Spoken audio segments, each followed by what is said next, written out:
I had always believed that betrayal was something that came from enemies, not from the people you love the most.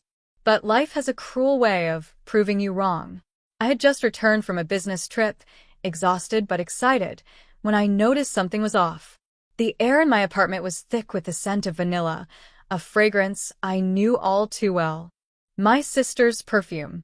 Confused, I stepped into my bedroom and opened my closet. My wedding dress was gone. Before I could even process it, my phone rang. It was Christine, my best friend. The moment I picked up, her voice was unusually steady, almost hesitant.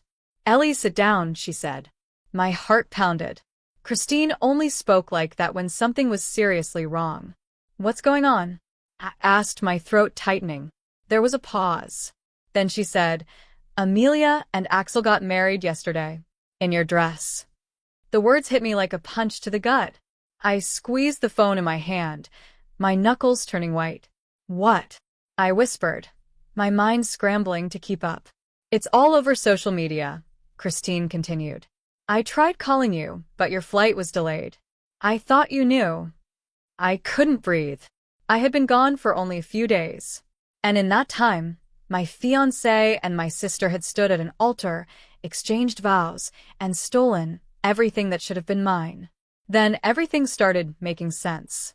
Axel's recent coldness, Amelia's sudden interest in my wedding plans, the way they both encouraged me to take this business trip despite the tight timeline.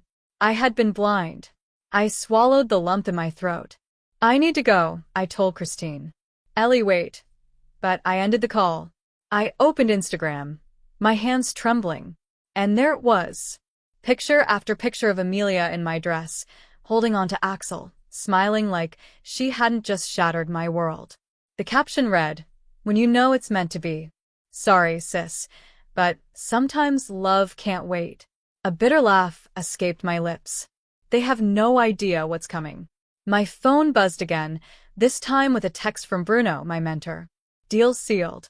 You now own controlling interest in Harrington Enterprises. Announcement goes public next week. Congratulations." A slow, cold smile spread across my face. Harrington Enterprises, Axel's family company. The same company he had been desperately trying to save for the past year. And now it was mine. The doorbell rang, snapping me out of my thoughts. I opened the door to find Leah, Amelia's best friend, standing there, her face full of regret. "Ellie," she said quietly. "I'm so sorry." I tried to stop her. I stepped aside, letting her in. "Tell me everything." Leah hesitated before sitting on my couch. She wrung her hands together, guilt written all over her face. "It was planned for weeks," she admitted. "Amelia told Axel you were cheating on him. She even staged fake messages between you and your business partner. And when he confronted her about his doubts, she told him that fate had brought them together, that you were too focused on your career to love him the way he deserved." I clenched my fists. "And my dress? My apartment key?"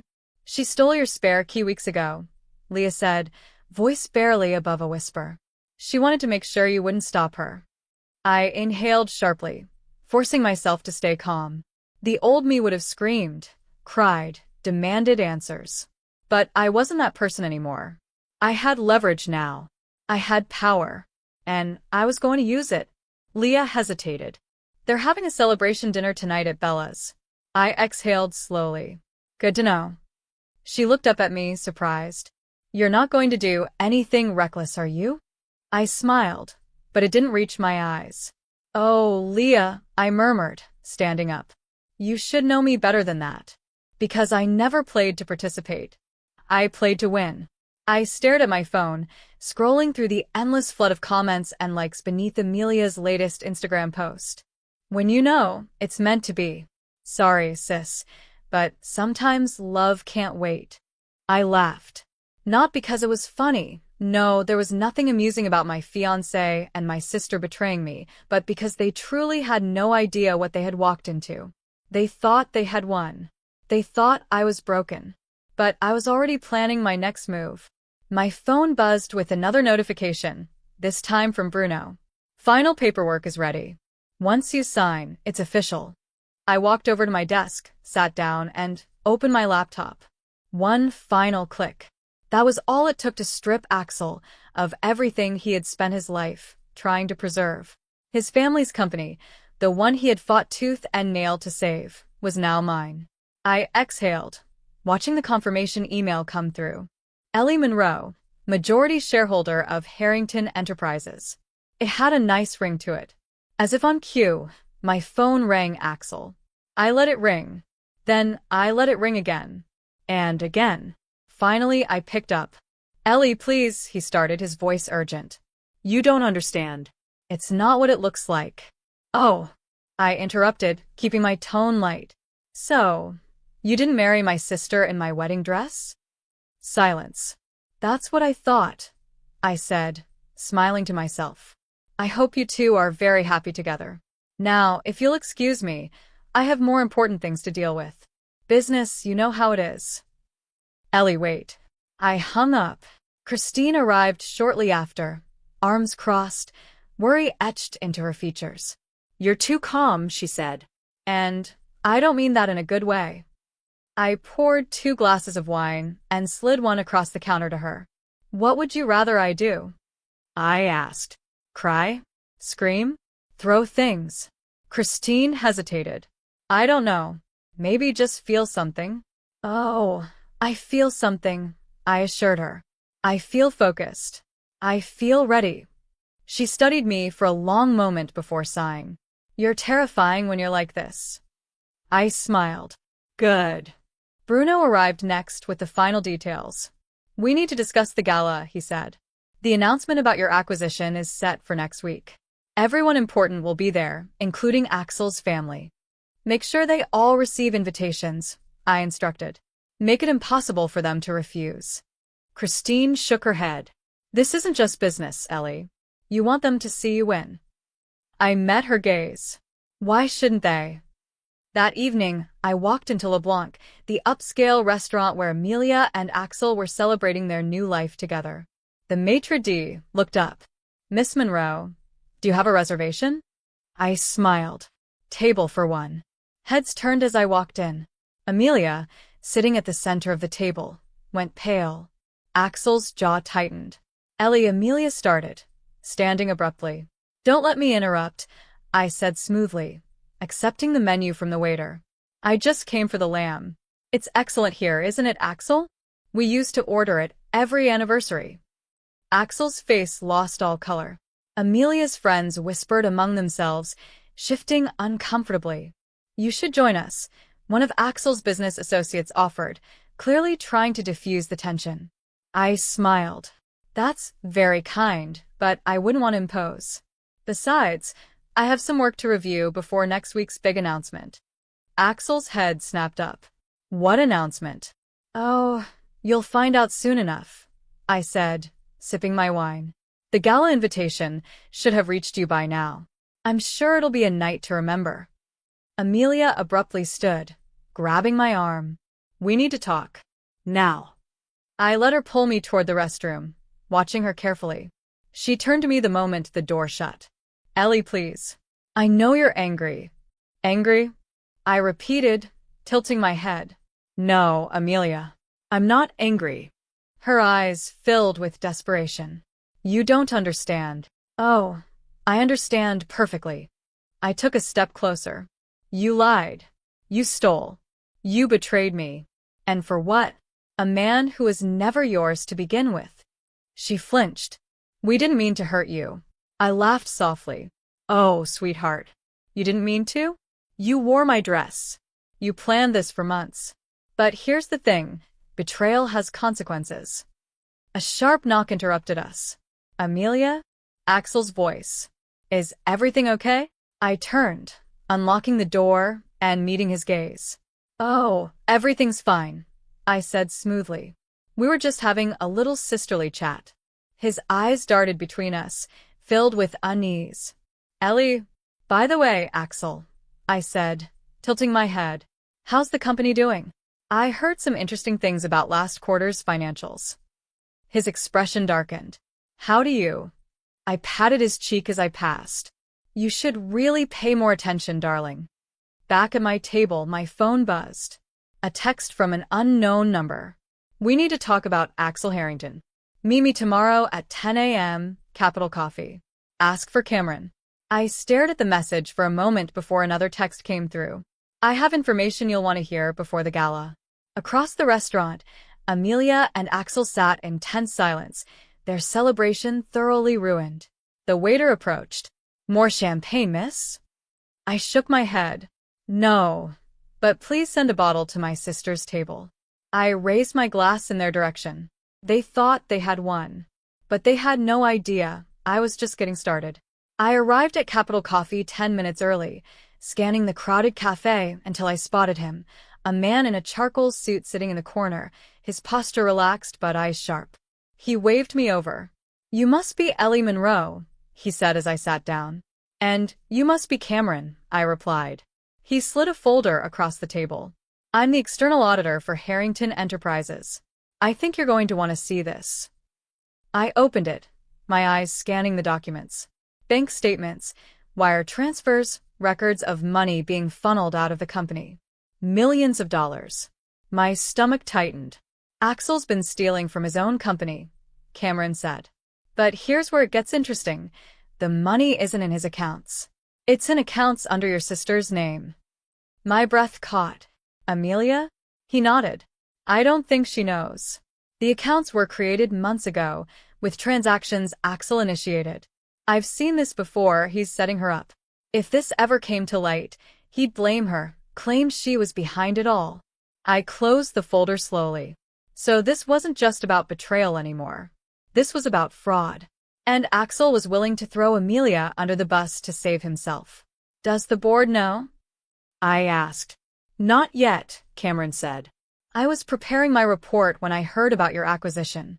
I figured you might want to handle this before I go public. My phone buzzed, Leah.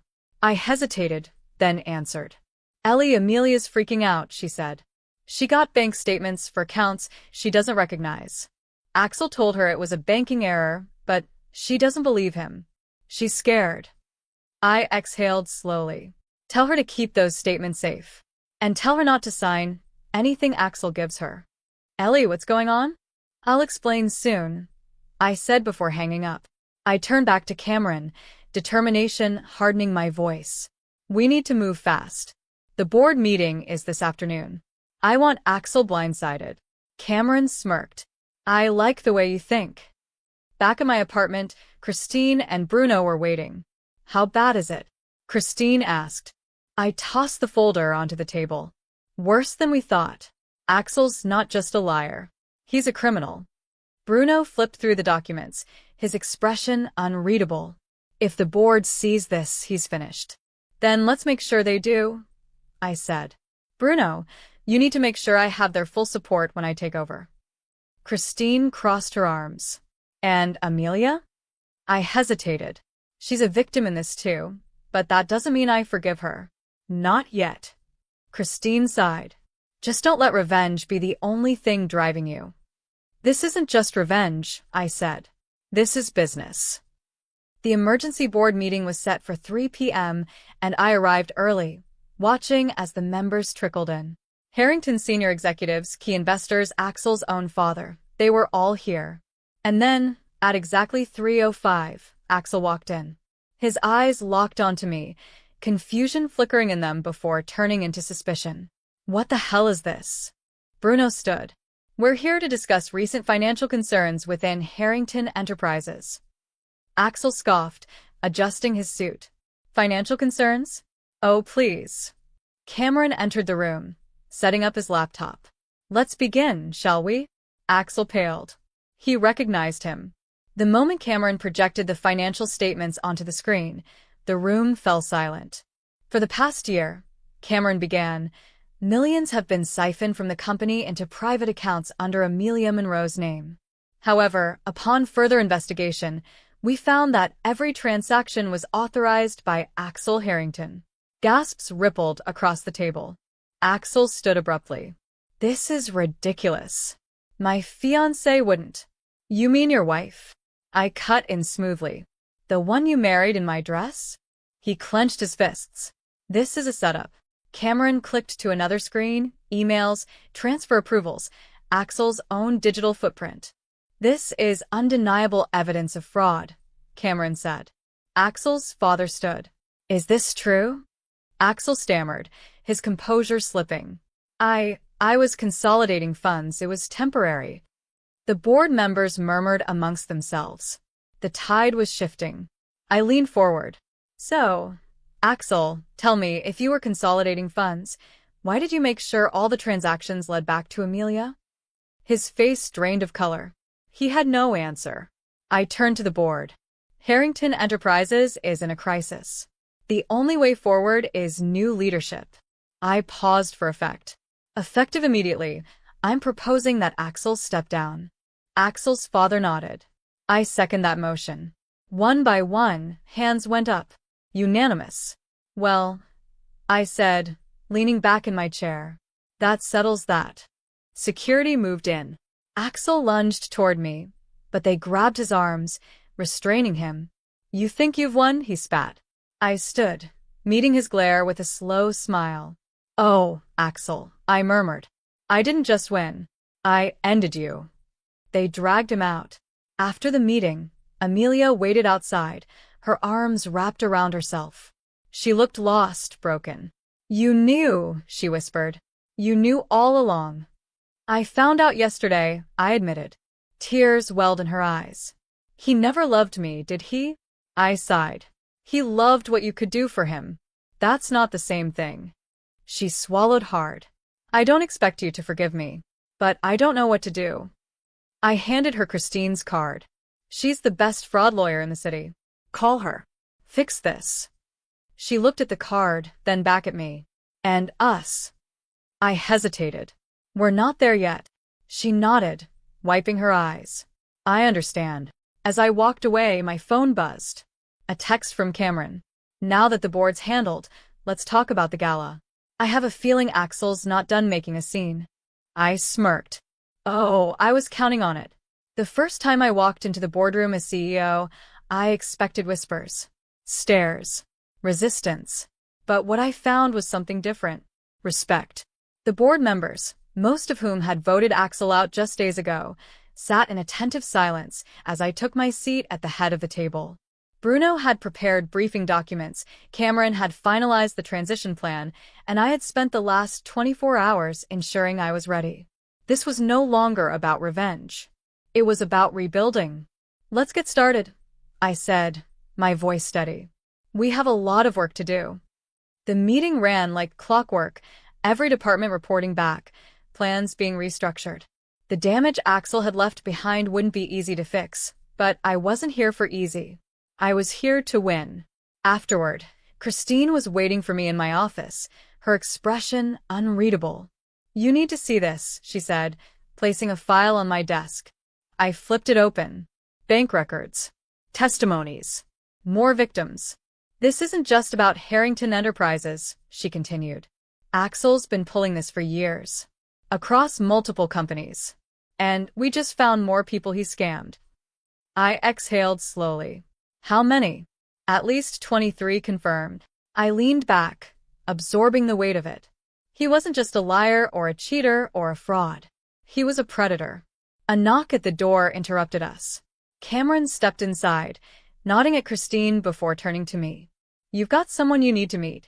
He led me down the hallway to the conference room. Inside, a woman sat with her hands folded tightly in her lap.